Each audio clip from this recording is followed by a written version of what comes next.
Inaalay ko po sa inyong lahat ang laban na to. 4 na araw bago ang kanilang laban, nagharap sa isang pre-fight press conference sa Texas sina Manny the Pacman Pacquiao at Antonio the Tijuana Tornado Margarito.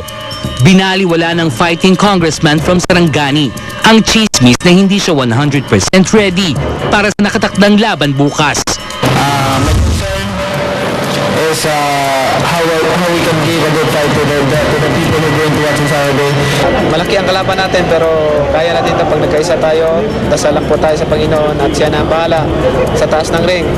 At gagawin ko po ang aking lahat na makakaya para po sa karangalan ng ating bansa. Bueno, pues que de parte mía les voy a brindar una buena pelea y pues que desgraciadamente va a perder ahora Manny Pacquiao.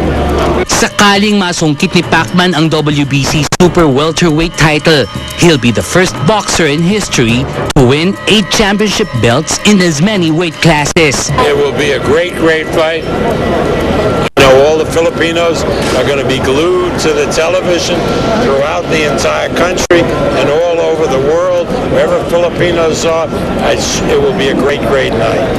Sa ginanap na presscon ay nagkaroon din ng pagkakataon si Pacquiao na i-promote ang kanyang bagong libro. Of course, I would like to see my book. It's going to be released on. This is my official book. It's going to release on November 19. So it's a book from Bunam Books. So thank you. Hope you will buy it. And there's my story. Thank you. Nasa Dallas na rin ang asawa ni Manny na si Jinky.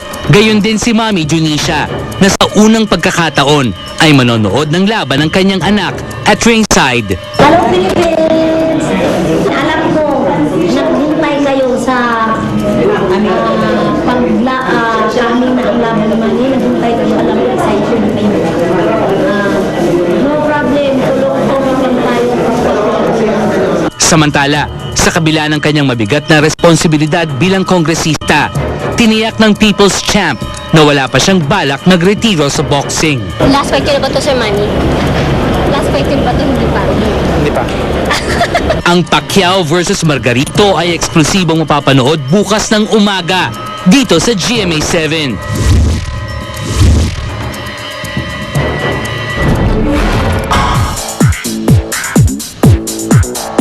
Okay, malinaw po. May libro, may book na po si Pacman, ang title Pacman. At release na rin po ang book ni Lolit. Ang title ay Book Hair. Okay, sa ating nagawa eksena mga kaibigan. Kanina umaga, Manila time ay ginanap ang official weigh-in para sa laban ni Manny Pacquiao at Antonio Margarito. Paglalabanan nila ang bakanting WBC Super Welterweight title. Ang limit para sa welterweight division ay 154 pounds. Ngunit nagkasundo ang dalawang panig na hindi dapat lumagpas ng 150 pounds ang timbang nila. Ito po ang naging resulta ng weigh-in. Manny Pacquiao, 144.6 pounds. Pasok. Antonio Margarito, 150 pounds. Pasok. Kaya tuloy ang laban. Abangan bukas ang telecast ng Pacquiao versus Margarito dito sa GMA. At pagkatapos yan, yung special namin ni Mel sa Melbourne sa bandang gabi sa Mel and Joey. Medyo kung mapapansin nyo, may nangyari doon na hindi namin pagkakaunawaan. Ayan, di bale. Abangan nyo yun. Okay. Eto na mga kaibigan. Ayan yung weigh-in kanina. Okay. Ayan po. Ay, nagkasigawan po mga bading dito sa studio. Pero totoo po, walang bading dito sa studio. Shilig. Okay, nagkasilig na po. Ay, ayan po mga tili. Pakinggan nyo. Opo, mga live po yan mga kaibigan, pero walang bading dito. Shilig. Okay, ngayon na, ang panig ni Katrina Paula sa kasong carnapping. Shilig.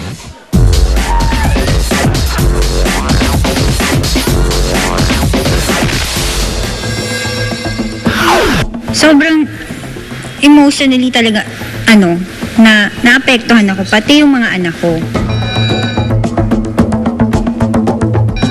Makaraan ang 4 na araw buhat ng mapabalitang wanted din sa kasong carnapping. Lumantad na ang dating sexy star ni si Katrina Paula.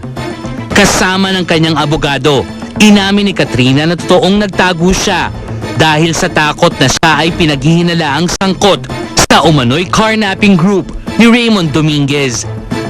Hindi ko siya karelasyon. Hindi ko siya ka-live-in. Kilala ko yung tao. Pero hanggang dun lang. Hanggang dun lang yung pagkakilala ko sa kanya. Hindi ko alam kung anong klaseng tao. Tao siya, hindi ko alam kung anong trabaho niya. Ayon sa kampo ni Katrina, Unit 4H daw ang inookupahan ng former sexy star, kung saan wala naman umanong na-recover na stolen vehicles sa parking space nito. Nang isagawa ng PNP ang raid noong November 2, 2010. So ang pinakakasalanan ng client ko is that they are living at the same condominium unit at na-introduce sila at may picture. So, ang tawag namin dyan, may relationship, acquaintance, hindi mo naman pwedeng sabihing karnaper na rin. Sa interview ko, wala talaga silang relationship. Samantala, sumuko na nitong Miyerkules ng hapon si Dominguez. Kinabukasan, naghain ng not guilty plea si Dominguez sa Branch 11 ng Bulacan RTC sa Malolos sa kasong complex carnapping with homicide. Siguro hindi rin siya makakatulog. Yung problema siya dahil ang dami nang naapektuhan. Yung mother ko, yung family namin. The defense can avail of the right to bail. Mas maganda ngayon sumurrender si Raymond. At least harapin niya yung sarili niyang problema kasi naiipit na rin yung client ko eh. May sariling problema yung mama, kung ano man yung kaso niya, harapin niya yung sarili niya.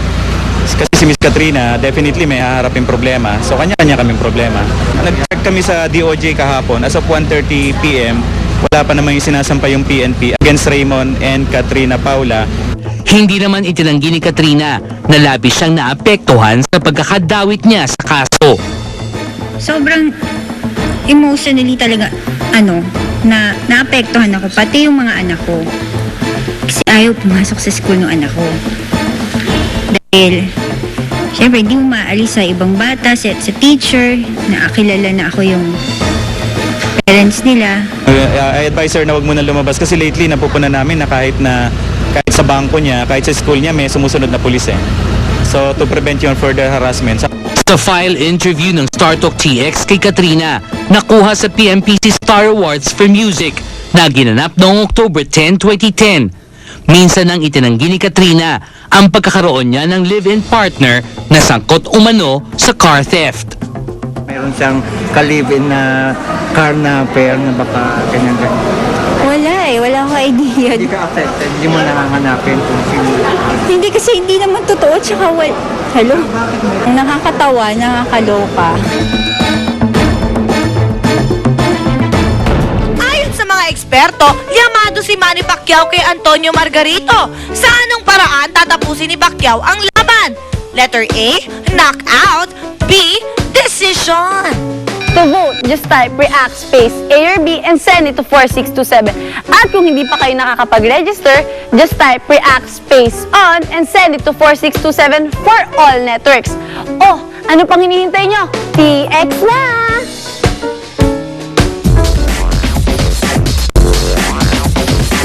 As a Square, Wanta, or groceries.